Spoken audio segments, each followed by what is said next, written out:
Deixa que eu falo, tudo bem, galera? Eu sou Alex Bagé, passando aqui para nossa resenha sobre futebol. E sabe que há alguns dias eu coloquei um vídeo aqui considerando que o Grêmio precisa voltar a ser audacioso, que o Grêmio está sendo, de certa forma, previsível dentro de campo.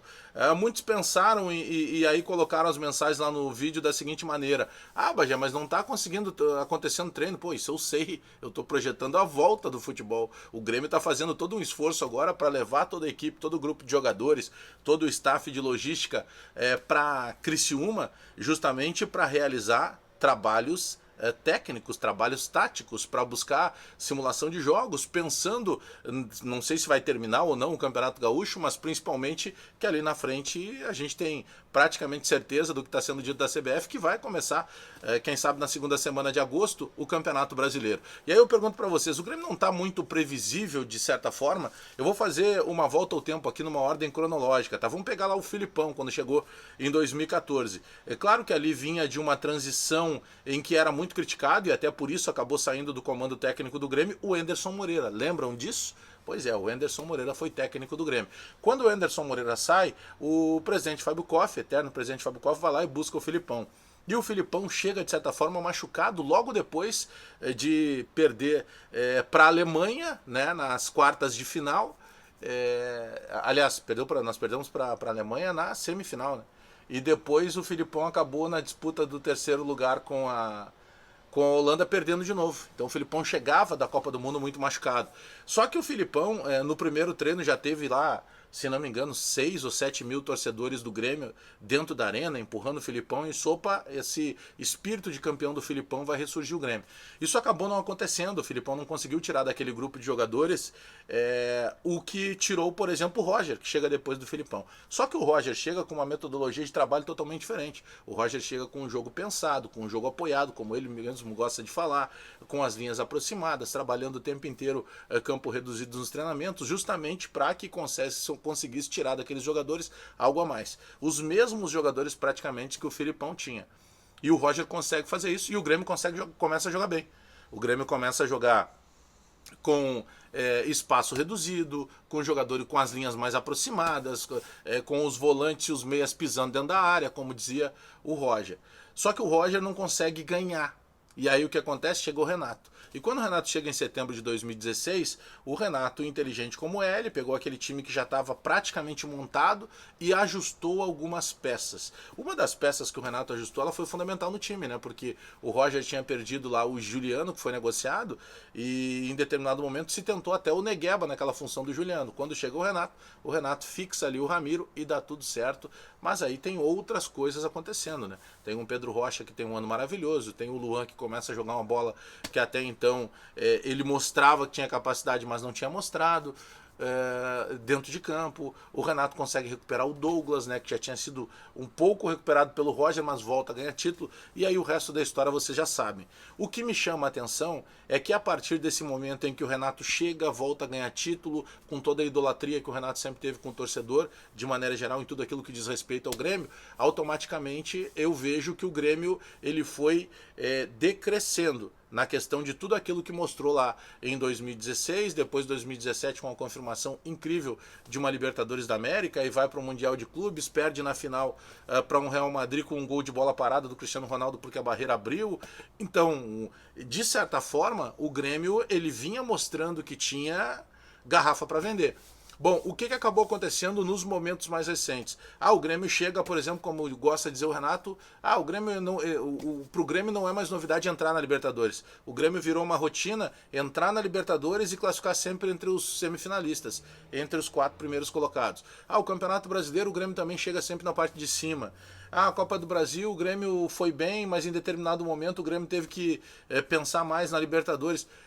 Foram criando justificativas para situações em que o momento não dá para dizer que é ruim, mas que o Grêmio chegava num certo limite e dali não passava. Por exemplo, no ano passado, tem 2 situações muito doloridas, né, para o torcedor do Grêmio, que foi a eliminação contra o Flamengo, tomando aquela goleada lá no Maracanã, e também uma que pouco se falou em função da goleada sofrida pelo Maracanã, que foi o Grêmio que sai de um 2-0 conquistado dentro da arena contra o Atlético Paranaense, vai jogar uma semifinal na casa do adversário, podendo perder até por um gol, perde por 2 e depois perde nos pênaltis. E nessa derrota dos pênaltis foi muito criticado o PP. Porque o menino PP, que é reserva ainda no Grêmio, inclusive, e é uma outra crítica que se faz em determinados momentos ao trabalho do Renato, o PP sai do banco de reservas, aí ele vai cobrar um pênalti, ele erra o pênalti e a culpa é toda no menino. Mas será que a culpa não foi de quem permitiu que o Grêmio, depois de ter feito 2-0 no primeiro jogo, perdesse por 2-0 em Curitiba e jogando mal? Porque todo mundo sabia que o Atlético Paranaense ia para cima do Grêmio com tudo, ele não tinha outra alternativa. Isso era sabido. Então eu começo a só considerar que... E aí vamos pegar esse ano, tá bom? Vamos pular para 2020. O começo do Grêmio não é bom.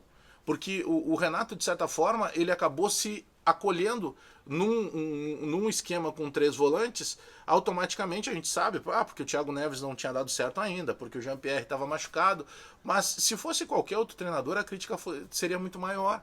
Justamente porque, é retranqueiro, tá se fechando. Imagina se é o Celso Roth, como a gente diz na linguagem popular, que tivesse colocado, por exemplo, os 3 volantes. Então, o que eu estou fazendo é uma discussão de que, primeiro, o Renato tem que treinar mais o Grêmio, e segundo, esses jogadores que o Renato tem à disposição, eles podem render muito mais. Eles podem render muito mais. Não dá para usar aquela desculpa que assim, não, mas o Flamengo tem uma seleção, dá para mim os jogadores do Flamengo? Não, só um pouquinho. Aí deprecia os jogadores que aqui estão. Eu penso que o futebol a partir de agora, por mais que a gente esteja falando que as coisas vão mudar, tudo vai ser diferente no aspecto financeiro. Os jogadores que já estão no Grêmio e que são tidos como jogadores de muita qualidade, a base que vem crescendo no Grêmio e que é tida como uma base de muita qualidade, isso já está no Grêmio. Isso tem que ser aproveitado. Porque o Grêmio está previsível. Eu vou pegar um jogo chave. O Grenal que o Grêmio ganhou. Estou falando de um jogo que o Grêmio ganhou. O Grêmio teve um jogador a mais todo o segundo tempo. E o Grêmio jogou menos no segundo tempo. E outra, não vamos nos enganar. Aí que tá. A parte do analista, por vezes, ela é um pouco mais chata. Porque o torcedor, de maneira geral, eu sou um torcedor do Grêmio, declarado. Mas eu sou um analista de futebol. Só que o torcedor que ele não precisa dar opinião, ele não precisa se preocupar com isso, ele vai se agarrar apenas ao resultado. E não dá para se agarrar apenas ao resultado. O resultado também faz parte, mas eu, no meu caso, na minha profissão, preciso analisar esse resultado. E essa vitória do Grêmio, fora de casa, num clássico Grenal, mas o Grêmio teve um jogador a mais todo segundo tempo, e mais, o Grêmio só faz o gol nos acréscimos. Então não dá nem para dizer, se o Grêmio tem um jogador a mais e faz 1-0 cedo, não, mas de certa forma o Renato administrou o jogo, né? Tava ganhando, fora de casa, clássico Grenal, isso é importante, mas isso não aconteceu. O gol do Diego Souza é um dos últimos lances do jogo. Ele já acontece, se eu não estou enganado, nos acréscimos. Então, aquela forma do Grêmio jogar, em que o Grêmio transformava o adversário, deixava o adversário desconfortável, ela passou e ela precisa ser retomada. Mas mudaram vários jogadores. Bom, mas aí é justamente o trabalho do treinador. E é isso que eu quero colocar em discussão com vocês. O Grêmio precisa ser mais ousado. O Grêmio precisa jogar um pouco mais. O que está faltando ao Grêmio? O Renato se acomodou de maneira geral? O Renato não consegue tirar mais nada desse grupo do Grêmio? É essa a proposta que eu trago aqui para vocês. Valeu, galera. Gostou? Dá o like. Dá o joinha aí. Pra gente fortalecer a nossa resenha de sempre. Te inscreve no canal. Espalha nos grupos de WhatsApp, aperta o sininho aí para receber as notificações do canal. Abraço a todo mundo aí, até daqui a pouco.